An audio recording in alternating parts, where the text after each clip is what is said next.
हाँ तो बच्चों, आज हम लोग बात करते हैं केमिस्ट्री का नेक्स्ट क्लास, जो कि आज अपने साथ तीसरा लेक्चर होगा। और इसमें हम ये पढ़ेंगे कि कोई भी चीज़ है, कोई भी मैटर है, उसका मास वगैरह है और वेट वगैरह और मास वगैरह क्या चीज़ होती है और उसको हम कैसे नापते हैं। तो सिंपली पहले एक बात ये बताऊं कि मास होती क्या चीज़ है। मास सिंपली कि वो अमाउंट ऑफ मैटर और quantity of matter that is content in that substance. किसी भी मैटर की अगर बात कर रहे हैं, किसी भी सब्सटेंस की बात करते हैं, तो उसके अंदर की इंटायर कंटेंट कितनी है, मतलब इन टोटल कंटेंट उसके अंदर कितनी है, उसको हम मास बोलते हैं। सिंपली बोलो, कंटेंट या अमाउंट ऑफ द सब्सटेंस, मतलब उस सब्सटेंस के अंदर कितनी मैटर का अमाउंट कितना है, उसी कंटेंट को ही हम क्या बोलते हैं, मास बोलते हैं। अगर वेट के बारे में बात किया जाए, वेट क्या होता है, this is due to force of gravity and this is weight क्या बोलेंगे, force exerted by gravitational force on an object. किसी भी ऑब्जेक्ट पे जो ग्रेविटी फोर्स लगाएगा उसको हम क्या बोलेंगे, वेट बोलेंगे। जैसे मान लो ग्रेविटी अलग अलग सेलेस्टियल ऑब्जेक्ट की वजह से होती है। तो यहाँ पे अर्थ की बात कर रहे हैं, तो ग्रेविटी ड्यू टू अर्थ, तो जो जितना फोर्स है वो खींच रहा है, जो अर्थ इस पे कितना फोर्स लगा रहा है, इसको हम क्या बोलेंगे, वेट बोलेंगे। ठीक है, एक तरफ मास हो गया, एक वेट हो गया। तो मास क्या हो गया, अमाउंट और quantity of matter present in that substance, क्या बोलेंगे हम उसको, मास बोलेंगे। और इसको हम एनालिटिकल बैलेंस से बोलते हैं, जिसका इमेज आपको खुद में दिखा रहा हूँ। ठीक है, जो लैब में वगैरह करते हैं, हम फिजिकली नहीं नापते हैं। ठीक है, तो मास को इस हिसाब से नापते हैं जो लैब वगैरह में नापा जाता है। ठीक है, और एक तरफ वेट हो गया अपने पास, एक तरफ क्या हो गया, weight, force exerted by gravity on an object, इसको हम बोलेंगे वेट। ठीक है, और इसके डिटेल से आगे और भी पढ़ेंगे हम, मास वगैरह है, atomic mass, molar mass, average atomic mass, ये सारा पढ़ना अपने को। इलेक्ट्रॉन का मास निकालना है, प्रोटॉन का मास निकालना है, न्यूट्रॉन का मास निकालना है, फिर ओवरऑल मास निकाल के अलग अलग एलिमेंट्स का मास क्या होगा वो सारा का सारा पढ़ेंगे। ठीक है, फिर नेक्स्ट अपने पास है साइंटिफिक नोटेशन। क्या है अपने पास, साइंटिफिक नोटेशन। ये होती क्या है, मान लो कोई चीज बहुत छोटी है, छोटी इतनी है, मान लो जैसे कुछ इस तरीके से है, या और भी बढ़ा लो,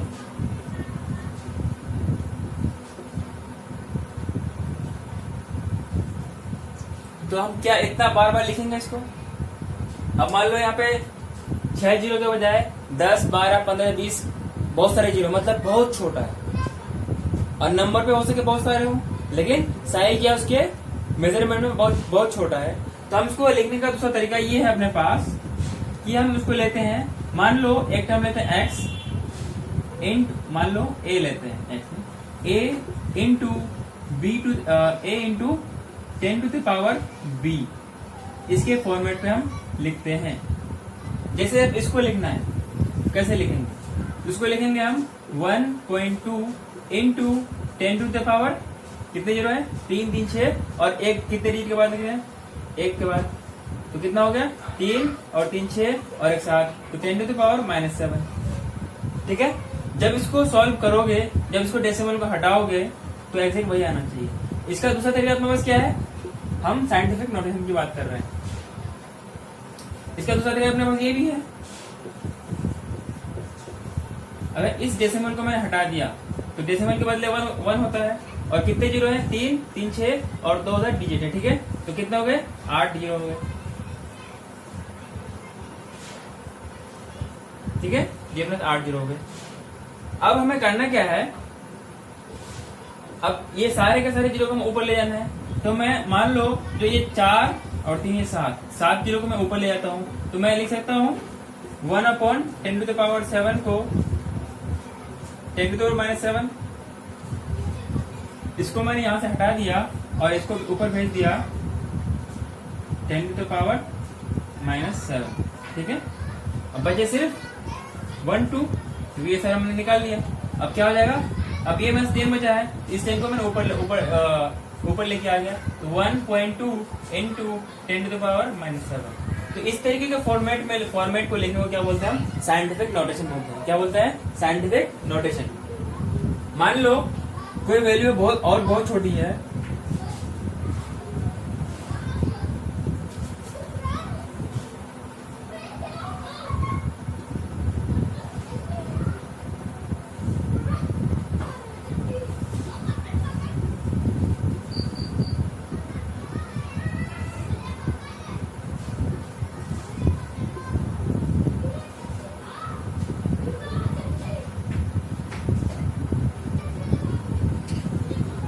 मान लो कोई नंबर इतना बड़ा है, क्या हमारे लिए पॉसिबल है ऐसे नंबर को हम बार बार लिख सकते हैं? तो ये अपने को ऐसा लगता है कि ये इम्पॉसिबल है कि इतने बड़े नंबर को हम बार बार लिख नहीं सकते हैं, इतना हमारे पास स्पेस हो नहीं सकता है, बाकी बार बार इतने बड़े नंबर को लिखे। इसका तरीका अपने पास क्या है भाई, साइंटिफिक नोटेशन, मतलब कि a इंटू 10⁻b के फॉर्मेट पे लिख सकते हैं, चाहे वो यहाँ पे प्लस पे हो या माइनस पे, क्या हो, प्लस पे हो या माइनस पे। देखते हैं, जैसे यहाँ पर इस केस में माइनस पे है, यहाँ पर क्या है, और हम डेसिमल इस हिसाब से लेंगे कि डेसिमल से पहले एक डिजिट होना चाहिए, जो कि अपने लिए ज्यादा बेटर होगा। ठीक है, तो ये अपने पास जब गिने इसको 3, 3 6, 3 9, 3 12, 3 15, 3 18, 3 21 और 2 22, तो मैं इसको ऐसे ले लूं, एक जीरो और ले लो, कोई एक वैल्यू है, तो मैं इसको ले सकता हूँ 6.022। तो डेसिमल के बाद 2-3 डिजिट ही लिखते हैं, तो फिर डिपेंड ये करता है कि वो क्वांटिटी मेजरमेंट किसका है। अब मान लो गोल्ड के लिए मैं इस तरह का मेजरमेंट लूं, तो उसका 0.000 कितने, बहुत सारे जीरो के बाद 1 भी उसके लिए वैल्यूएबल है। तो डिपेंड ये करेगा कि वो समान या सप्लांस कितना वैल्यूएबल है, उसके हिसाब से हम सिग्निफिकेंट फिगर्स लेते हैं, मतलब कितना क्लोज पे जाते हैं और कितने पॉइंट के बाद वाले डिजिट लेते हैं। ठीक है, तो किसको मैं ऐसा लिख सकता हूँ 6.022 इंटू 10⁻23। ये अपने एक वैल्यू होती है मोल की, 1 मोल और इतना होता है, हम आगे पढ़ेंगे। तो क्या सिंपली आपको ये समझाना था कि इतने बड़े नंबर को हम बार बार लिख नहीं सकते हैं, इसके लिए हम एक तरीका अपनाया, उसको बोलते हैं साइंटिफिक नोटेशन, और इसको हम कितना इजीली लिख दिए 6.02, ये कहीं पे भी ये लिखते 6.02 इंटू 10⁻23 और इसको बाद में हम लोग आगे पढ़ेंगे, इसको ऐसे लिखते हैं, इसको बोलते हैं अवोगाड्रो नंबर। ठीक है, तो इस तरीके से हम साइंटिफिक नोटेशन की बात करते हैं। अच्छा, और मान लो ये वाली चीज है, अब इसको ये बढ़ेगा घटेगा कब, ये बढ़ेगा घटेगा कब, मान लो यहाँ पे 0 के बजाय 3 होता, ठीक है, 0 के बजाय 3 होता, तो इसको कैसे लिखते हैं, ये अपने पास एक्चुअली कितना होता है अपने पास, ये 31.2 इंटू 10⁻⁻7 है। अब हमें ये वाला डेसिमल को इधर ले आना है या उधर ले जाना है। अगर डेसिमल को उधर ले जाएंगे, समझने के लिए इसको मैं नीचे लेके आ गया, इसको मैं जब नीचे ले गया, अब मैं ऊपर ले जाऊंगा तो क्या हो जाएगा 312 है, मतलब 312 इंटू 10⁻8, मतलब उस साइड ले जाने पर नेगेटिव में बढ़ रहा है, उस साइड ले जाने पर नेगेटिव, डेसिमल को उस साइड मूव करने पर डेसिमल का पावर की वैल्यू माइनस में बढ़ रही है। अब मैं इधर ले आऊं, इसका मतलब घटेगा, जैसे 31.2 था, अब मैं 3.12 लेना चाह रहा हूं, और इधर 10 to the power अपने पास क्या था 7 था। ये तो समझ में आ गया आपको, ये कुछ ज्यादा कुछ है नहीं, बस इसको इस टाइप से लिखते हैं, आगे हम और भी देखेंगे। तो ये वाला क्या है अपने पास, जिसे 31.2 इंटू 10⁻⁻7 है।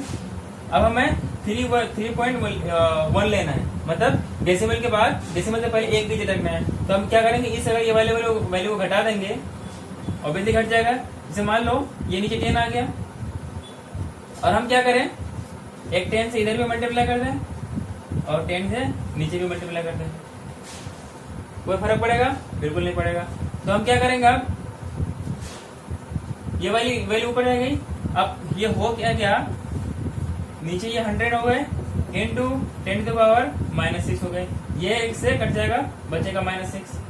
ठीक है, क्योंकि एक जीरो इधर है, क्योंकि इसका मतलब क्या है, ये माइनस में, इसका मतलब 10⁻⁻⁻6 नीचे 7 है, तो एक का जीरो कुछ मान लो इस तरह से कट गया, ये नीचे में एक जीरो था, कुछ इस तरह से था, 10 टू द पावर ये 7 होता है, क्योंकि जब ऊपर 10 टू द पावर -7 उसका मतलब 1 उसके 1/10 टू द पावर 7 होती है। जो ऊपर वैल्यू होती है उसका इनवर्स में उस हिसाब से लेते हैं। जैसे अगर यहाँ पे प्लस होता तो ठीक है, अगर नीचे में अगर 10 टू द पावर ये 7 है, 1/10 टू द पावर 7, तो इसको ऊपर ले जाएंगे तो क्या है 1 इंटू 10 टू द पावर -7, या सिंपली 10 टू द पावर -7। ठीक है, तो ये ऊपर है तो ये नीचे हो जाएगा, तो ये 0 इससे कट जाएगा तो बचेगा 6, तो ये पावर घट जाएगा। और इसको आप ये नीचे 100 बजा तो 3.12 इंटू 10 टू द पावर -6 लेते हैं। ठीक है, आपको कोई दिक्कत नहीं होनी चाहिए।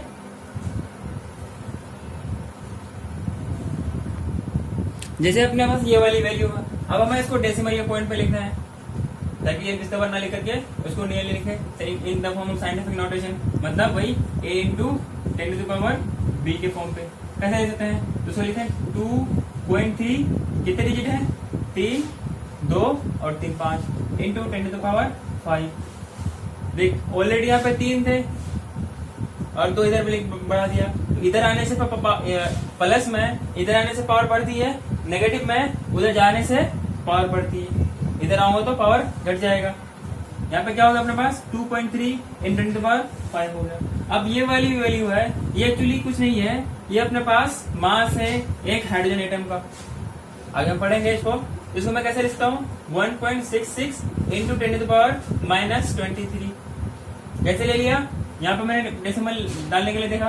ठीक है, जब मैं डेसिमल डालूंगा इसके बाद कितने, इससे पहले कितने डिजिट है 1 2 3 2 5 3 8 3 11 11 3 14 देन फिर 17 30 और 20 23, तो क्या होगा 1.66 इंटू 10 टू द पावर -23, या कहीं पे इसको नीचे लेते हैं 1.67, क्योंकि इसके वैल्यू और भी कई सारी वैल्यू होती है, इंटू 10 टू द पावर -23 ग्राम, जो कि हाइड्रोजन का मास देते हैं। ठीक है, तो साइंटिफिक नोटेशन इस हिसाब से करते हैं। फिर नेक्स्ट बात करते हैं सिग्निफिकेंट फिगर्स। सिग्निफिकेंट फिगर क्या होता है, इसमें दो चीज होती है अपने पास, एक होती है प्रीसाइज, एक होती है एक्यूरेसी। प्रीसाइज क्या होती है, प्रीसाइज सिंपली का मतलब कि अपने पास अलग अलग वैल्यू है, तो थोड़ा बहुत नियरेस्ट में है। ठीक है, एग्जाम्पल के तौर पर हम उसका एक वैल्यू लेते हैं, एक एग्जाम्पल लेते हैं।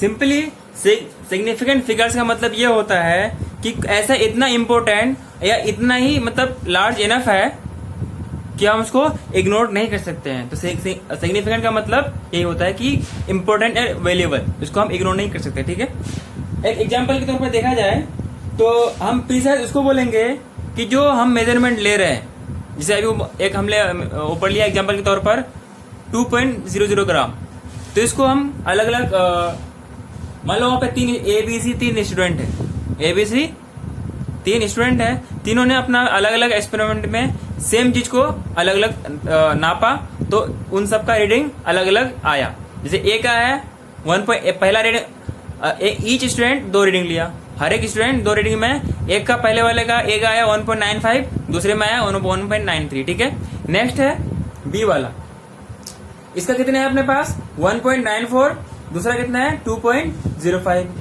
एक तीसरा स्टूडेंट है, उसने जब वो नापा तो वो जब मेजरमेंट किया तो उसकी वैल्यू आई 2.01 ग्राम और दूसरे वाला आया 1.99 ग्राम। सेम चीज को 2 बार रीडिंग लिया, तो हम यहाँ से अब इसको किसको बोलेंगे प्रीसाइज और किसको बोलेंगे एक्यूरेट, मतलब एक्यूरेसी। ठीक है, और दूसरा एक्यूरेसी क्या होती है कि उन सारे टोटल वैल्यूज के जो जिस एग्रीमेंट वैल्यूज की हम बात करते हैं, जो इसकी एवरेज वैल्यू आएगी उसको हम क्या बोलेंगे एक्यूरेसी या एक्यूरेट वैल्यू बोलेंगे। तो सिंपली एक्यूरेसी क्या होती है, जो किसी खास या पार्टिकुलर वैल्यू की पे जो हम एग्रीमेंट करते हैं उसको क्या बोलते हैं हम, या जो एग्जैक्ट जो वैल्यू थी उस पे या उसके नियरेस्ट में उसको क्या बोलेंगे हम एक्यूरेसी बोलेंगे। ठीक है, तो जो पहला वाला अपने पास मेजरमेंट किया है 1.95 एंड 1.93, ये तो इसको हम प्रीसाइज कह सकते हैं।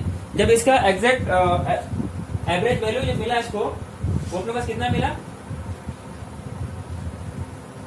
1.94 मिला। कितना मिला 1.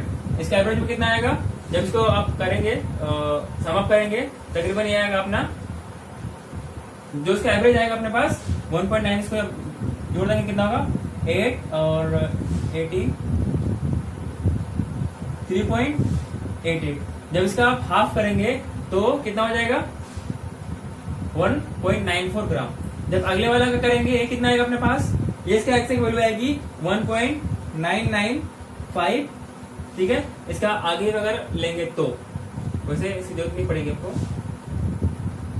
नेक्स्ट अपना वैल्यू है इसकी अपने पास एवरेज आएगी 2.00 ग्राम। ठीक है, तो अब इसमें हम ये देखते हैं कि कौन सा वैल्यू ज्यादा एक्यूरेट है। एग्जैक्ट अपने पास ये वाली थी। जो तीसरा वाला स्टूडेंट है इसका मेजरमेंट पहला रीडिंग में ये है, दूसरे में ये है, तो ये वाला ज्यादा अपने पास एक्यूरेट है एज कम्पेयर टू ये वाला। और ए एंड बी इनमें से कौन सा प्रीसाइज होगा, कौन सा एक्यूरेट होगा।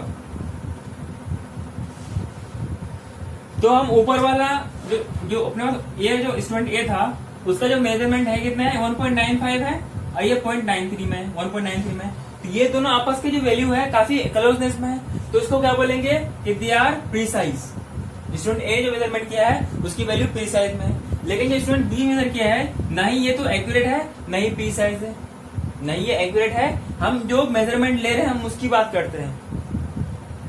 ठीक है, तो ये 1.94 क्योंकि 2 के बहुत डिफरेंस में है और ये भी 2 के काफी डिफरेंस में है, 0.05 का डिफरेंस है। यहाँ पे क्या है 2.01, ये एक्यूरेट प्रीसाइज भी है और ये भी प्रीसाइज क्योंकि 2 के जस्ट नियर में है। ये भी प्रीसाइज तो है ही और साथ में एक्यूरेट में है, तो ये वाली वैल्यू अपने पास क्या आएगी एक्यूरेट। ये वाली सिर्फ और सिर्फ प्रीसाइज होगी, ये नहीं प्रीसाइज है नहीं एक्यूरेट है।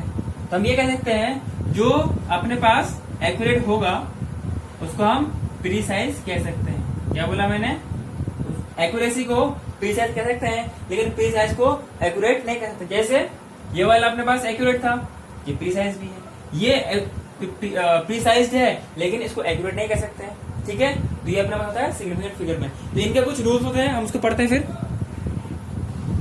प्रीसाइज और एक्यूरेसी का हम इस्तेमाल वहां पर करते हैं जैसे कि लैब वगैरह में एक्सपेरिमेंट करते हैं, तो वहां पर किसी भी कोई टेक्निकल या कोई उसके जो सामान बना है उसकी वजह से इसका मेजरमेंट में अपने को कम बेसी मोर और लेस हो सकता है, तो वहां पर हम एक्यूरेट वैल्यूज लेते हैं, तो दो जगह अपना एक्सपेरिमेंट ज्यादा अच्छा आता है। जैसे मैंने अगर कहीं पे ले लिया, अच्छा एक्यूरेसी और प्रीसाइज वहां पर ज्यादा वेल्यूएबल होगा जहां पर जो सब्सटेंस होगा वो ज्यादा वेल्यूएबल होगा। मान लो अगर मैं बात किया गोल्ड की, मान लो 2 ग्राम गोल्ड की बात कर रहा हूं, इसका मतलब इसकी वैल्यू काफी ज्यादा है, तो इसका मतलब इसके जो वैल्यूज होंगे 2.000, बहुत सारे जीरो के बाद भी इसकी वैल्यू को लेंगे। वहीं पे मान लो कहीं पे मैं 1 kg वेज लिया, 1 kg वेज लिया, तो क्या वो ये देखेगा कि उसको जस्ट हम 1 kg ही वेज देंगे, 0 इस तरह का वैल्यू को नहीं देंगे। तो अपने पास नियरली अपने को कभी 1.2 तो नहीं 1.1 ग्राम भी मिल जाता है, 1.1 kg भी मिल जाता है, 1.12 भी मिल जाता है, 1.15 भी मिल जाता है। तो जहां पे उस वैल्यू के हिसाब से हम एक्यूरेसी और सिग्निफिकेंट प्रीसाइज और सिग्निफिकेंट फिगर्स की बात करते हैं। ठीक है, जो सामान ज्यादा अवेलेबल होगा उसका उतना ही एक्यूरेट में लिया जाएगा। कोई गोल्ड इसमें दिया, कोई सोने का जो उसका स्टोर होता है वो तो मैं जो उनका शॉप होता है वो तो मैं जो सोना होता है वो तो मैं ये नहीं देगा कि 2.21 ग्राम ले लेते, ये 1 ग्राम की वैल्यू भी उसके लिए बहुत ज्यादा है, 1 ग्राम की वैल्यू भी बहुत ज्यादा है, 0.1 ग्राम की वैल्यू, तो ये तुम ये नहीं देगा। ये भी कहोगे कि 0.001 की देता तो भी नहीं देगा, वो एक्जैक्ट तुम्हें 2 ही देगा। अगर 2 ग्राम तुम्हें लेना है 2.00 ही देगा, 2.001 नहीं देगा। ठीक है, तो वैल्यू के हिसाब से हम accuracy, precise and significant figures की बात करते हैं। जैसे मैं बात कर रहा हूँ all non zero digits are significant, मतलब कोई भी ऐसा नंबर हो जो कि नॉन जीरो वाला हो तो उनमें सारे के सारे साथ में यूनिट के साथ भी हो तो वो सारे के सब सिग्निफिकेंट में काउंट किया जाएगा। एग्जाम्पल के तौर पे लेते हैं 285 सेंटीमीटर, 285 सेंटीमीटर। इसका मतलब क्या कि इनके पास ये फिक्स कह दे रहा है और इसको इग्नोर नहीं कर सकते हैं। तो 285 सेंटीमीटर है तो 285 सेंटीमीटर है, इसका मतलब इसका जो सिग्निफिकेंट फिगर होगा, सिग्निफिकेंट सिग्निफिकेंट फिगर जो अपने पास होगा वो कितने हैं अपने पास, इसमें 3 है। कहीं पे ले लिया 115 ml, इसमें कितना हो जाएगा सिग्निफिकेंट फिगर, इसमें भी 3 हो जाएगा। ठीक है, तो अपने पास इसी तरीके से हम इसको ले सकते हैं। जैसे कहीं पे हम ले सकते हैं 0.35 ml, 0.35 ml, तो इसमें सिग्निफिकेंट फिगर अपना कितना हो जाएगा 2 हो जाएगा। तो डेसिमल की जो लास्ट वाला कितना अपने पास 2, तो सिग्निफिकेंट फिगर कितना हो जाएगा अपने पास, सिग्निफिकेंट फिगर 2 हो जाएंगे। नेक्स्ट, ये जो मैं बता रहा हूँ आपको स्टेटमेंट के तौर पे, ये रूल्स है, ये आपको पता होना चाहिए। ठीक है, ये सब के सब जो मैं पढ़ा रहा हूँ ये सब पढ़ने के बाद आपको उसको अप्लाई कर देना है। नेक्स्ट अपने पास है 0 preceding to first non-zero digits are not significant, such 0 indicates the position of decimal point। जैसे कहने का मतलब ये है, मैंने एक वैल्यू लिया 0.001, एक वैल्यू और लिया वो 0.0052, इसमें सिग्निफिकेंट फिगर कितना होगा, इसमें सिग्निफिकेंट फिगर मतलब कितने वैल्यू तक हम काउंट कर रहे हैं और कितनी इसमें कितने सिग्निफिकेंस इसमें है। तो जो डेसिमल के बाद होगा, क्या मतलब रूल क्या क्या कहता है, 0 preceding to first non zero digit, first non zero digit उससे पहले जितना जीरो है उसको हम सिग्निफिकेंसी या सिग्निफिकेंट फिगर में काउंट नहीं करते हैं। तो पहले वाले में कितना हो जाएगा, सिग्निफिकेंस में ये हो जाएगा 1, इसमें कितना हो जाएगा 2, number 0 preceding first non zero number, first non zero उससे पहले जो भी जीरोस है डेसिमल के बाद में वो सब के सब सिग्निफिकेंसी में काउंट नहीं होगा। ठीक है,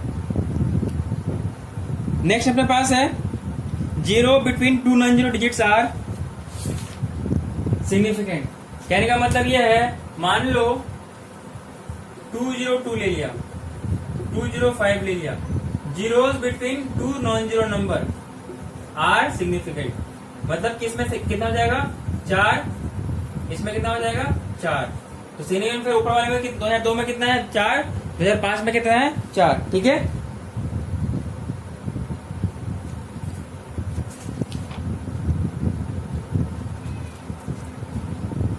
एक एग्जांपल ये भी ले लो 2.005, इसमें भी हो जाएगा 4 सिग्निफिकेंट फिगर। तो इस तरीके से हम सिग्निफिकेंट फिगर को देखते हैं। कभी सवाल अगर इसको लेवल पे पूछा जाए थ्योरेटिकल में तो आपको इस हिसाब से जवाब देना है। नेक्स्ट है जीरोस एट द एंड और right of a number are, जो मैं ये स्टेटमेंट बोल रहा हूँ ये सिग्निफिकेंट फिगर्स के रूल्स हैं, आपको एज इट इज पता होना चाहिए। कभी आपको पूछ ले कि write two rules of significant figure, तो आपको इस हिसाब से लिखना पड़ेगा। जीरोस एट द एंड और right of a number are significant provided that they are on the right side of the decimal point. क्या कहने का मतलब है कि जो कि जीरो राइट साइड पे हो या एंड पे हो, किसी सिग्निफिकेंट जो कि ऑलरेडी अपने को मेंशन कर रखा है, तो डेसिमल पॉइंट के राइट साइड वाले। जैसे इसमें लिखा है, एग्जांपल के तौर पर ले रहा हूं 2.200 ग्राम। क्या मतलब कि डेसिमल के राइट साइड जो नॉन जीरो वाला नंबर है उसके बाद जो जीरो आएंगे वो काफी वैल्यूएबल बता रहा है। इसलिए मेंशन करने का मतलब क्या है, 2.30 लिख दिया और यहाँ पे ग्राम है, यहाँ पे कोई भी यूनिट है, तो ये अपने पास क्या हो जाएंगे, ये जो अपने पास 4 है, ये जो अपने पास 3 है, ये अपने किस में आएगा, सिग्निफिकेंसी में आएगा। किसमें आएगा, सिग्निफिकेंसी में आएगा। तो इसका मतलब ऊपर वाले में कितना हो जाएगा अपने पास, सिग्निफिकेंट फिगर 3 हो जाएगा, नीचे वाले में कितना हो जाएगा 4। तो डेसिमल के राइट साइड में जो भी नॉन जीरो वाले नंबर हैं, जितने भी डिजिट है, वो सब के सब सिग्निफिकेंसी में काम आएगा और सिग्निफिकेंट फिगर में काउंट होगा। ठीक है, but if otherwise the zeros are not significant, for example कहीं पे लिखा हुआ है 100 या कहीं पे लिखा हुआ है 2000, तो यहाँ पे सिर्फ ये वाले सिग्निफिकेंट होंगे, इनका कोई वैल्यू नहीं। ठीक है, यहाँ पर इसका कोई वैल्यू नहीं। कहीं समझ के सोच लेना कि 2000 रुपीज के नोट में 3 जीरो घटा दो तो 2 रुपए बन जाएगा, तो वहां पे उसको फिर अप्लाई नहीं करते। ठीक है, तो 100 में कितना हो जाएगा सिग्निफिकेंट फिगर 1 हो जाएगा और 2000 में कितना हो जाएगा ओनली 2, मतलब दोनों में एक एक सिग्निफिकेंट फिगर होगा। नेक्स्ट और लास्ट रूल है exact number have been infinite number of significant figure. For example के तौर पे लेते हैं, जैसे कहीं पे मेंशन किया 221 मेंशन कर दिया, इसका मतलब क्या हो जाएगा, ये इनफाइनाइट, ये फिक्स कर दिया। तो इस जो भी फिक्स हो जाती है इसके पास सिग्निफिकेंसी इनफाइनाइट होगी, मतलब कि इसमें कोई भी वैल्यू हम इसको नॉन काउंटेड या नॉन काउंट, मतलब इसको ऐसा नहीं कि काउंट नहीं कर सकते हैं, किसी को हम इग्नोर नहीं कर सकते हैं। ठीक है, तो ये ऑलरेडी काउंटेड है तो इसमें सिग्निफिकेंट फिगर कितना हो जाएगा, इनफिनाइट हो जाएगा। सिग्निफिकेंट फिगर कितना हो जाएगा, इनफिनाइट। जैसे कोई भी ऐसा चीज का नाम ले लिया, जैसे इसमें क्या और क्या लिया, 20x ले लिया या 20 बॉल्स ले लिया, 5 ले लिया या 5 बॉल्स ले लिया, 15 बॉल्स ले लिया, 5 पेन ले लिया, 20 पेन ले लिया, ये इसमें सबके सब जो फिक्स कर दिया किसी चीज के साथ, इस तरीके से कोई सप्लाइन के साथ, तो उसमें infinite number of significant figure होंगे। जैसे अगर साइंटिफिक नोटेशन में लिया जाए, किसमें लिया जाए, साइंटिफिक नोटेशन में 4.01 इंटू 10 टू द पावर 2, तो इसमें सिग्निफिकेंट फिगर कितना है, तो हम ये वाली चीज को हम सिग्निफिकेंट फिगर नहीं लेते हैं, ये वाली चीज को सिग्निफिकेंट फिगर नहीं लेते हैं, सिर्फ हम इस डिजिट की बात करेंगे। तो इसमें कितना होगा, 3 सिग्निफिकेंट फिगर अपने पास हो जाएगा। ठीक है, उसी तरीके से कहीं पे मैं ले लिया 9, जैसे मैं लिया 6.022 इंटू 10 टू पावर -23 या 1.6 इंटू 1.678 इंटू 10 टू पावर -23, तो इसका मतलब ये वाले अपना सिग्निफिकेंसी नहीं आएगा, सिग्निफिकेंसी में से ये वाला आएगा। इसमें 4 सिग्निफिकेंट फिगर होंगे, इसमें 3 होंगे। ठीक है, तो इस तरीके से हम सिग्निफिकेंसी निकालते हैं। ठीक है, फिर इस सिग्निफिकेंसी का बहुत सारे रूल्स वगैरह होते हैं, इसमें आपको एडिशन भी करना होता है, सब्सट्रैक्शन करना होता है, मल्टीप्लिकेशन करना होता है, डिवीजन करना होता है। ये सब आप बचपन में पढ़ रखे हो। जैसे 2 डेसिमल के मल्टीप्लाई करने के लिए आ गया, वो आपको करना पड़ेगा और उस हिसाब से लेंगे कि जो डेसिमल को काउंट करते हुए लेंगे। ठीक है, नहीं उससे जो मिनिमम वाले डेसिमल है, नहीं उससे कम आएगा, नहीं उससे ज्यादा आएगा। ठीक है, अब हम नेक्स्ट पढ़ते हैं डायमेंशनल एनालिसिस।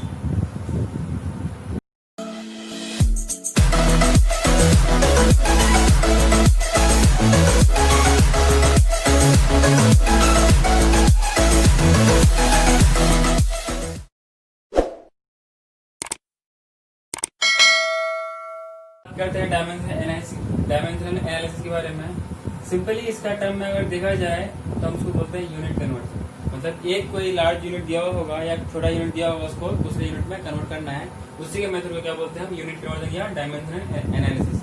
ये कभी कभी सवाल ऐसे कंपेरेटिव एग्जाम में पूछी नहीं आती है, लेकिन कभी कभी 11th वगैरह में एज अ सब्जेक्टिव तौर पे या स्कूल एग्जाम में पूछी जाती है या यूनिट टेस्ट वगैरह पूछी जाती है। तो आपको कन्वर्ट कैसे करना है, जैसे अपने को कोई इंच में दे रखा, मान लो 2 इंच दे रखा है, 2 इंच बराबर अपने को सेंटीमीटर पे ये कितना होगा, ये हमें कन्वर्ट करना है। ठीक है, तो हमें ये पता होना चाहिए कि 1 इंच बराबर कितना होता है, 2.54 सेंटीमीटर। तो इसको मैं इस रिस्पेक्ट में ऐसा लिख सकता हूं कि 1 इंच बराबर 2.54 सेंटीमीटर।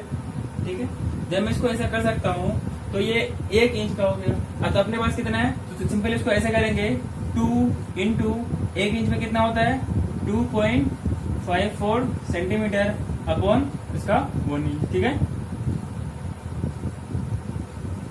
इधर भी इसका 2 इंच होगा, तो ये इंच कट जाएगा, तो टोटल कितना हो जाएगा अपने पास, तकरीबन 8 हो गया, 508 सेंटीमीटर। तो 2 इंच बराबर कितना हो जाएगा, इसको ऐसे भी लिखते हैं। ठीक है, तो ये 2 इंच हो गया, इक्वल टू 5.08 सेंटीमीटर। एक नेक्स्ट अपने पास है, लीटर को हम कैसे कन्वर्ट करेंगे। लीटर को मुझे मीटर क्यूब में चाहिए, मीटर क्यूब होता है, कन्वर्ट करना पड़ता है। वैसे ये वाली चीज आपको कई बार काम आएगी, केमिस्ट्री वगैरह में काम आएगी, या फिर थर्मल फिजिक्स वगैरह जहाँ पे लिक्विड कंटेंट जहाँ पे इस्तेमाल करते हैं वहाँ पर, मतलब जहाँ पे वॉल्यूम की बात आएगी वहाँ पे इस तरीके हम लीटर को मीटर क्यूब और या सीएम क्यूब में कैसे कन्वर्ट करते हैं। जैसे होता क्या है, 1 लीटर इक्वल टू कितना होता है, इतना ml। ठीक है, अब हमें चाहिए मीटर के फॉर्म पे, या उसको हम ऐसे कह देते हैं 10 टू द पावर 3 ml। अब हमें चाहिए मीटर क्यूब में। हमें अगर मीटर क्यूब चाहिए, हमें मीटर क्यूब है, अब हमें लीटर को मीटर क्यूब में चाहिए, तो ये कैसे कैसे हम इसको कन्वर्ट करेंगे। और वैसे 1 ml equal to 1 cm cube भी होता है। इसका मतलब हम इसको 1 लीटर को 1000 cm क्यूब भी कह सकते हैं, या 10 to the power 3 cm cube. ठीक है, अब मुझे लीटर को मीटर क्यूब में चाहिए। अच्छा, 1 मीटर बराबर कितना होता है? 100 cm। अब हमें 1 मीटर अपॉन 100 सेंटीमीटर, बात बराबर है। अगर मैं इसका क्यूब कर दूं, हमें क्यूब चाहिए, लीटर को मीटर क्यूब के फॉर्म में चाहिए, तो मैं पहले अगर सीएम को इसमें कन्वर्ट करूं, क्योंकि 1 ml बराबर जो, अच्छा सीएम क्यूब कहने का मतलब ये है कि मान लो एक क्यूब है जिनकी लेंथ, ब्रेथ एंड हाइट सब कुछ 1 सेंटीमीटर है। ठीक है, मतलब सब कुछ 1 centimetre, length, breadth and height इसकी 1 सेंटीमीटर है। इसका वॉल्यूम कितना हो जाएगा? 1 cm cube. Length, breath into height, इसका वॉल्यूम होता है या साइड क्यूब के लिए होता है। तो क्या होगा? 1 cm क्यूब। तो जो इसके अंदर वॉल्यूम अगर पकड़ता है उसकी वैल्यू होती है कितनी? 1 ml। तो 1 ml इक्वल टू कितने? तो 1 cm क्यूब हो गया। उसी तरीके से अपने पास क्या है यहाँ पर? 1 मीटर अपॉन 100 सेंटीमीटर। इसको हमें क्यूब करना है, तो मालूम ये चला 1 metre cube equal to 10 to the power 6 cm cube.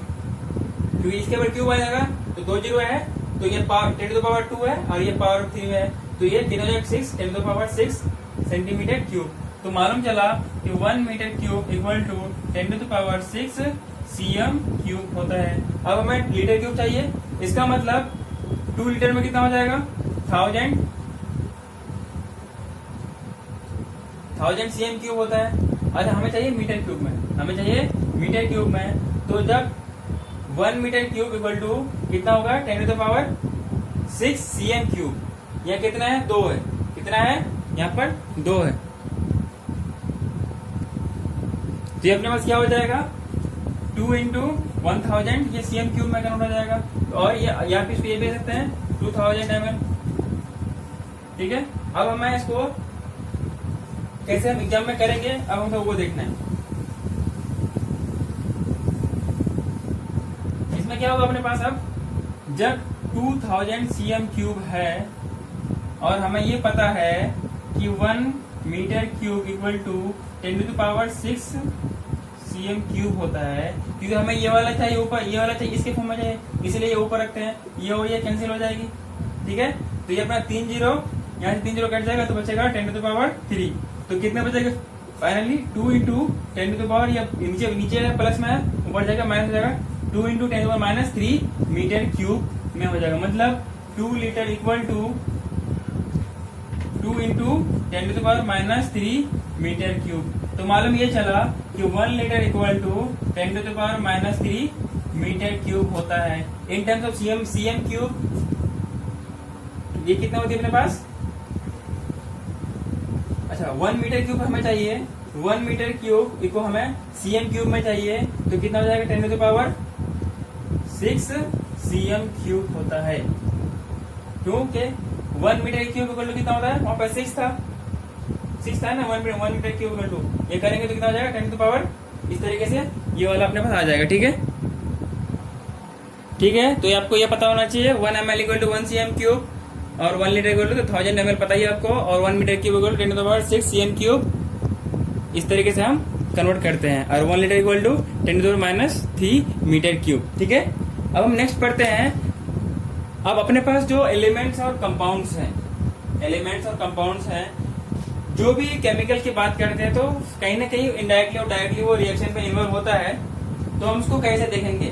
तो ऐसा नहीं कि जो मन तो किसी से भी रिएक्ट कर जाएगा।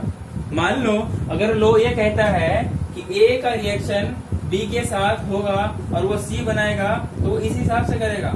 और ये भी कह रहा है कि एक ए 2 बी के साथ रिएक्ट करेगा और ये 2 सी बनाएगा, तो ये इसी हिसाब से बनेगा, इसके मल्टीपल में बनेगा। ये जो जिस तरीके से बनता है ये हमेशा फिक्स रहेगा। ये ऐसा नहीं कि कभी ये 1 लिया तो कभी ये 4 ले लिया। तो ये जो इसका रेशियो है, जो इसका मल्टीपल में, ये हमेशा फिक्स रहेगा। अगर ए बी से रिएक्ट करके सी बनाता है तो हमेशा सी ही बनाएगा। मान लो बी ई से रिएक्ट करके एफ बनाता है तो हमेशा एफ ही बनाएगा। फर्क पड़ेगा सिर्फ क्वांटिटी पे, ठीक है। तो उन तरीके के किस तरीके से एलिमेंट्स और कंपाउंड्स कंबाइन करते हैं, किस तरह से रिएक्शन होता है, उनको इसके नाम से पढ़ते हैं लॉ ऑफ केमिकल कॉम्बिनेशन, कि एलिमेंट्स और कंपाउंड्स किस तरीके से कंबाइन करते हैं और किस तरह से प्रोडक्ट बनाते हैं। हम उसका फिर कुछ रूल्स पढ़ते हैं, ठीक है। हाँ, तो बच्चों हम बात करते हैं लॉ ऑफ केमिकल कॉम्बिनेशन में। लॉ ऑफ केमिकल कॉम्बिनेशन कितनों को ये बताएगा कि कैसे एलिमेंट्स कंबाइन करते हैं और कंपाउंड बनाते हैं। इट मीन दैट कि अगर मैं सिंपल अगर डेफिनेशन के तौर पर लूं, law of chemical combination, it tells us about how elements combine to form compound. It tells about how element combines to form compound. अब हम पढ़ते हैं law of conservation of mass. पहला लॉ क्या कहता है? Law of conservation of mass ये कहता है कि रिएक्शन से पहले जब जो रिएक्टेंट होगा, जो लीडर रिएक्टेंट होगा, रिएक्शन के बाद जो इसका प्रोडक्ट बनेगा, इसका मास हमेशा कंजर्व रहेगा, और मतलब कि जो पहले था वही रहेगा। मान लो रिएक्शन से पहले ये 100 ग्राम था, बाद में भी ये 100 ग्राम बनेगा, भले ही। अच्छा, जो रिएक्शन होती है अपने पास ना, वो कुछ होता नहीं, बस एटम्स का रीअरेंजमेंट होता है। जहाँ पर हम केमिस्ट्री की बात करते हैं या मैटर्स की बात करते हैं, तो मैटर का केमिस्ट्री में मैटर का मतलब सिर्फ इतना होता है कि एटम्स एंड मॉलिक्यूल। तो जहाँ पे केमिस्ट्री में मैटर की बात करेंगे, वहाँ पर केमिस्ट्री में मैटर का मतलब क्या होगा? Atoms and molecule. मतलब कि सिर्फ और सिर्फ एटम्स का रीअरेंजमेंट होता है, एलिमेंट्स का रीअरेंजमेंट होता है रिएक्शन में, कोई खास चीज होता नहीं, ठीक है। तो जो रिएक्शन से पहले था 100 ग्राम था, तो 100 ग्राम ही रहेगा। एग्जाम्पल के तौर पे मैंने लिया हाइड्रोजन और क्लोरीन को रिएक्शन करवाया है, H+Cl2 को रिएक्ट करवाया तो बनता है HCl, और ये इधर 2 Cl है तो बैलेंस के लिए इधर 2 डाल दिया, इधर 2H कर दिया, 2H इधर भी हो गए, 2 इधर भी हो गए, ये बैलेंस हो गए। 2 क्लोरीन 2 हाइड्रोजन, ठीक है। इसका मास 2 ग्राम होगा, और 35 दूनी 70 71 ग्राम इसका होगा, और ये इसका डबल हो जाएगा, कितना? 71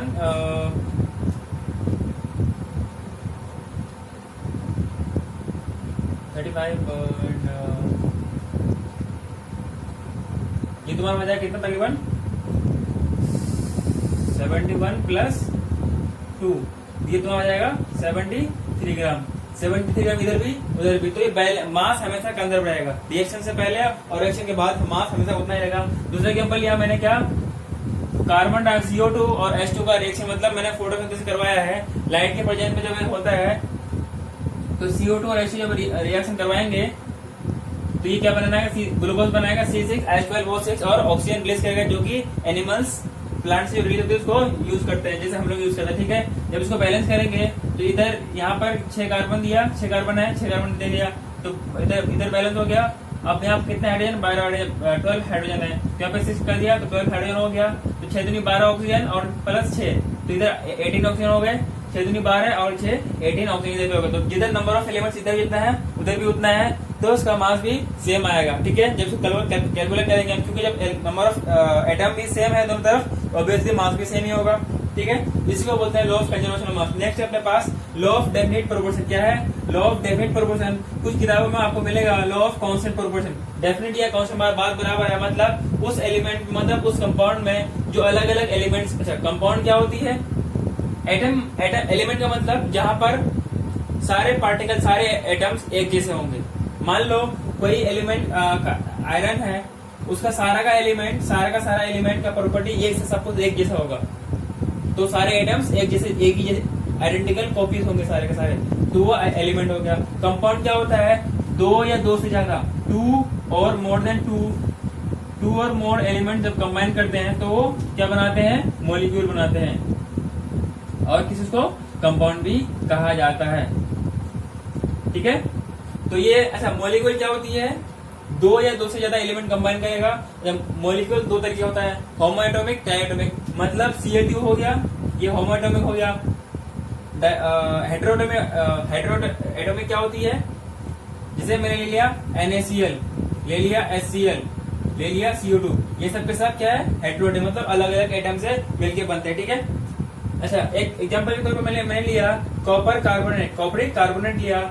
इसका मैं अपने को ये देखना है कि जो ये नेचुरली कॉपरिक कार्बोनेट होता है और हम जो बनाते हैं, ये सिंथेटिक सैंपल है ऊपर वाला, नेचुरल सैंपल है। इसमें कपर का परसेंटेज, ऑक्सीजन का परसेंटेज और कार्बन का जो परसेंटेज दोनों में देखते हैं तो दोनों में एग्जैक्टली या नियरली सेम ही आता है। सेम उसका कॉपर, ऑक्सीजन और कार्बन का परसेंटेज होता है। उसी तरीके से कोई भी और भी किसी भी कंपाउंड को देखोगे जो खुद आप रिएक्शन करके या लैब में जो बनाते हैं और जो नेचुरली एग्जिस्ट करता है, जैसे मैंने बोला CO2 ले लिया, CO2 नेचर में भी एग्जिस्ट करता है और हम लैब वगैरह में रिएक्शन करते हैं वहां पे भी CO2 बन सकता है। तो जो कार्बन का परसेंटेज और ऑक्सीजन का परसेंटेज नेचुरल वाले में होगा, वही सेम चीज वो आर्टिफिशियल वाले में भी होगा। ठीक है, तो यहाँ पे मैंने देखा कि 51.35% कॉपर है नेचुरल सैंपल पे, इस पे भी उतना ही है।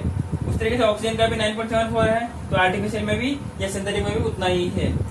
कार्बन का देखा मैंने 38.91% है नेचुरल में, तो 38.91% ये अपने पास आर्टिफिशियल सैंपल में भी है। तो ऐसे लोगों बोलते हैं क्या, लॉ ऑफ डेफिनेट प्रोपोर्शन क्या बोलते हैं। तो आपका इसको स्टेटमेंट इसको लेवल के लिए जो एग्जाम वगैरह पूछे जाते हैं स्कूल के, आपको इसका स्टेटमेंट पता होना चाहिए। ठीक है, आपको इसका स्टेटमेंट पता होना चाहिए। वो ये कहता है, पहला लॉ ऑफ कंजर्वेशन मास हमने को ये कहता है, it states that matter can nether B created nor be destroyed. मतलब इन रिएक्शन जो भी मास वगैरह होता है वो रिएक्शन से पहले और रिएक्शन के बाद हमेशा सेम रहेगा। ठीक है, नेक्स्ट है लॉ ऑफ मल्टीपल प्रोपोर्शन और लॉ ऑफ डेफिनेट प्रोपोर्शन। इसमें ये कहता है कि a given compound always contain exactly same proportion of element by weight. मतलब वेट क्या यहाँ पे कंसिडर किया जाएगा मास के लिए। ठीक है, तो मास जो उसका होगा, जो उसका वेट होगा, तो वो कितना होगा, वो इस हिसाब से होगा कि जो नेचुरल कोई सा भी सैंपल ले लो उसका, चाहे वो नेचुरली एग्जिस्ट करता हो या हमने लैब में उसे बनाया हो, तो हर जगह उसका परसेंटेज सेम होगा। जैसे CO2 ले लो और भी कुछ ले लो, HCl जो भी नेचुरल एग्जिस्ट करता है और हम खुद से बनाते हैं, तो हर जगह इस तरीके का उसका सैंपल में सेम होगा। ठीक है, नेक्स्ट है अपने पास बात है कि जो भी डायमेंशन एनालिसिस में कन्वर्जन वगैरह है बहुत सिंपल सा है। जैसे कि डे को अपने को सेकंड में कन्वर्ट करना है, तो उस तरीके से हम कर सकते हैं। ठीक है, हाँ तो बच्चों जो मैं पढ़ा रहा हूँ इसके हिसाब से साथ साथ में नोट बनाते चलना, और जो मैं पढ़ा रहा हूँ इसके मेरे पढ़ाने के बाद आप नोट्स कंटिन्यू बनाते चलना, और साथ ही साथ में NCERT भी पढ़ लेना। तो आप जैसे मैं कह रहा हूँ ऐसे करोगे तो आपको कभी भी डाउन फील नहीं होगा और कभी भी आपको इस रिगार्डिंग या इस टॉपिक से रिलेटेड आपको कोई दिक्कतें नहीं आएंगी। ठीक है, जैसे अपना नेक्स्ट लॉ है लॉ ऑफ, जैसे अपना इससे पहले था कांस्टेंट प्रोपोर्शन, अब यहाँ पे है उसका जस्ट अगला वाला लॉ ऑफ, वहां पे फिक्स था, यहाँ पे अब वेरिएबल में होगा, वो भी फिक्स तरीके से फिक्स रेशियो में वेरिएबल चेंज करेगा। तो उसको बोलते हैं लॉ ऑफ मल्टीपल प्रोपोर्शन। तीसरा लॉ क्या है, लॉ ऑफ मल्टीपल प्रोपोर्शन। वो ये कहता है अपने पास, if two element can combine to form more than one compound. मान लो मैंने क्या बोला, इबोला, मैंने क्या बोला, पैराबोला। मैंने ये बोला कि मान के कोई कंपाउंड है, कोई एलिमेंट है A और B, मान लो ये C बनाता है, इसका एक इसका दो मिलके ये कोई दो या कुछ भी C बनाता है, तो नेक्स्ट जो लेंगे हम इसको चेंज करेंगे। मतलब एक तो कंपाउंड C बनाता है, जब ये और ये रिएक्ट करता है, मतलब एक एलिमेंट, एक एटम ये, दो एटम ये मिलके एक C बनाता है। वहीं पर इसको लेंगे, एक ये लेंगे और दो तीन ये लेंगे, मान लो ये D बनाता है, इसको बोलते हैं हम लॉ ऑफ मल्टीपल प्रोपोर्शन। मतलब कि if two element can combine to form more than one compound, जब दो एलिमेंट है A और B है, कंबाइन करके एक बार C बना रहा है, एक बार D बना रहा है, तो उसका जो ताल्लुकात, तो उसका जो रेशियो अपने पास होता है कि जो उनका मासेस होगा, the mass of one element that combines with fix mass of other element. मतलब कि जो अपने पास ये वाला है, इसका जो मास है, ये वाला एलिमेंट का फिक्स मास है, जो इसके साथ जो चेंज कर रहा है, मान लो ये चार से कर रहा है, तो इसका और इसका जो रेशियो होगा वो हमेशा सेम रहे, मतलब एक होल नंबर रेशियो पे रहेगा, एक होल नंबर रेशियो पे रहेगा। जैसे मैंने लिया यहाँ पर हाइड्रोजन है, और हाइड्रोजन ऑक्सीजन जब कंबाइन करता है तो ये बनाता है वाटर। उस तरीके से जब हाइड्रोजन और ऑक्सीजन जब रिएक्ट करता है तो ये क्या बनाता है अपने पास, हाइड्रोजन पेरोक्साइड। क्या बनाता है, हाइड्रोजन पेरोक्साइड। तो यहाँ पर ये दो fixed mass of one element combined with variable mass of another element will give a fixed whole number ratio, will give a I in the ratio of small whole number. Example तौर पर ले लिया आपके पास hydrogen और oxygen, एक बार hydrogen oxygen react किया तो H2O बनाया। अच्छा, जब मैं ये आपके पास लिख रहा हूं ये, तो अपने पास क्या है, ये इधर 16 है, इधर 32 है, मतलब 16:2, ये 32 जो रेशियो है ये स्मॉल होल नंबर रेशियो में ही हमेशा देगा। कहीं पर भी इस तरीके का एलिमेंट जब कंबाइन करता है, अलग अलग कंपाउंड बनाता है, दोनों सेम, इधर भी हाइड्रोजन है, यहाँ पर ऑक्सीजन है, हाइड्रोजन ऑक्सीजन है, तो अलग अलग कंपाउंड बना रहे हैं, जो इस तरह का जो रेशियो देगा वो हमेशा smallest small whole number ratio में देगा अपने पास, ठीक है। तो इसको हम क्या बोलते हैं, law of multiple proportion. Next अपने पास लॉ ऑफ गैसियस वॉल्यूम। ये अपने पास ये कहता है कि जब व्हेन गैसेस कंबाइन और produce in a chemical reaction, मतलब जब कोई अलग अलग गैस कंबाइन करे किसी केमिकल रिएक्शन में, और produce in a chemical reaction, जब वो गैस कंबाइन करे या प्रोड्यूस हो, वो इस हिसाब से प्रोड्यूस या रिएक्ट करते हैं, they can bear simple ratio by volume. Condition ये है कि सारे के सारे गैस एसटीपी और एनटीपी में होना चाहिए, एसटीपी और एनटीपी में, इस नेट टेम्परेचर प्रेशर और नॉर्मल टेम्परेचर प्रेशर में होना चाहिए। तो एक फिक्स अपना प्रॉपर तरीके से उसका वॉल्यूम का रिलेशन होगा, ठीक है। हाँ तो बच्चों, हम बात कर रहे थे गे-लुसाक्स लॉ ऑफ गैसियस वॉल्यूम। तो ये क्या कहता है, जो अपने हाइड्रोजन कंबाइन करेगा ऑक्सीजन के साथ, अगर वॉल्यूम की बात कर रहे हैं, इसका 100 ml, अगर इसका 100 ml है, क्योंकि दो हाइड्रोजन इधर एक ऑक्सीजन, ये तो 50 ml हो, तो ये अपने पास 100 ml, ये मतलब 100 ml कैसे बनता है, गैस कंबाइन करेगा तो इस हिसाब से बनेगा। मान लो हाइड्रोजन H2 बनाने के लिए 2 H2 चाहिए, 2 हाइड्रोजन चाहिए, 1 ऑक्सीजन चाहिए, जो इसका वॉल्यूम होगा, तो वो ये अपना कंटेनर है, एक तरफ अपने पास हाइड्रोजन है, एक तरफ ऑक्सीजन है, तो इसको 2 हाइड्रोजन चाहिए, तो मान लो यहाँ पे कितना था, यहाँ पे नंबर पे मान लेते हैं, ये 10 थे और ये 5 थे, तो इसका 2 कंबाइन करेगा इसका 1 के साथ, तो कितना बना, 1 बना। इस तरीके से इसका दूसरा 2, इस तरह से 5 बनेगा, इसका भी 5 है, तो टोटल 5 H2O का मॉलिक्यूल बन जाएंगे। उसी तरीके से अगर 100 ml हाइड्रोजन होता है, और ये ऐसा नहीं कि कुछ भी लेके हम कंबाइन कर सकते हैं, तो इसका जो रेशियो देगा हमेशा, ये लो ये कहता है कि इन दोनों का रेशियो हमेशा एक स्मॉल होल नंबर रेशियो पे देगा। क्या देगा, स्मॉल होल नंबर रेशियो में, ये अपने पास देगा simple whole number ratio in the form of 2:1, ठीक है। लेकिन ये कंडीशन ये होना चाहिए कि दोनों gas same temperature and same pressure पे होना चाहिए। नेक्स्ट है अपने पास एवोगैड्रो लॉ। एवोगैड्रो लॉ अपने से ये कहता है कि that equal volume of gases और at same temperature and pressure should contain equal number of molecule. क्या बोला मैंने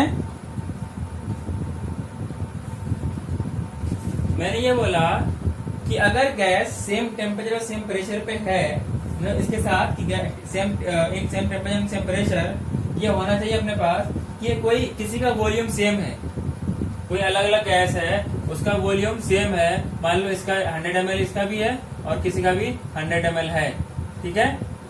तो ये कहना चाहिए, इसको ये कहना चाहता है कि ये लोग अपने पास ये कहता है कि जब इक्वल वॉल्यूम अलग अलग गैस का होगा, equal volume of gases at same temperature same pressure should contain equal number of molecule. मतलब कि सेम टेम्परेचर पे कि जो गैस का अलग अलग गैस है उसका वॉल्यूम होगा, उसमें नंबर ऑफ मॉलिक्यूल हमेशा सेम होगा। हाँ तो बच्चों, तो इसमें मैंने इसका भी 1 वॉल्यूम किया, इसका भी 1 वॉल्यूम, इसका भी 1 वॉल्यूम, ये अपने पास 2 वॉल्यूम ऑफ H2O देगा, ठीक है। ये ऑक्सीजन है, ये हाइड्रोजन है, ये हाइड्रोजन, ठीक है। ये तो जो डॉट है ब्लैक के हैं, ये वाला है जो डॉट है रेड के हैं, मैंने अलग अलग कर रखे थे।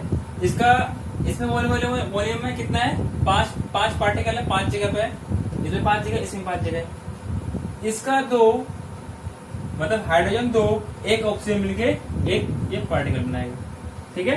ये कितने हैं टोटल, 10 है, ये भी 10 है, ये भी 10 है, तो सेम वॉल्यूम है, नंबर ऑफ पार्टिकल सेम। यहाँ पर क्या हो रहा है, इक्वल वॉल्यूम है, कहना ये चाह रहा है कि सेम नंबर ऑफ पार्टिकल होंगे, ठीक है। तो ये कंबाइन कैसे करता है, इसका 1, इसका 2, इसका 1, इसका 2, इसे 5 है ये, तो इनके 5 भी 10 है, तो 10 पार्टिकल ये बन गए।